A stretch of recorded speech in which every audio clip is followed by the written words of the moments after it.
Salam, sabahın xeyir. Bax bu ikinci mərtəbə ilə üçüncü mərtəbənin arasında monolit var, düzdür? Bu şəkildə isə həmin monolit yoxdur. Bax, eyni həmin yerlərdir. Monolitin ləğv olması üçün həmin o bizdə bu divar var, ha, bu divar. Hardasa bir 50 santı, 60 santı şişməlidir ki, bunun qabağı düzləşsin. Bütün burası elə bir qabarit verilməlidir. 60 santı dəmir konstruksiya yığılmalıdır, qabarit verilməlidir. Yox, əgər olmaması üçün biz həmin bu məcbur bu monolitləri yerində saxlayaq. Hər divarı özünə görə işləyək. Görüntülərimizi saxlamaq şərti ilə. Aydındır, bu görüntülərimizi saxlamaq şərti ilə.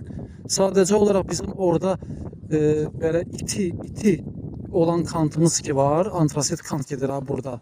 İti olan kantımız devam eləyəcək, ya axıra kimi devam eləyəcək, ya da iti gələcək ora qədər və bura qədər.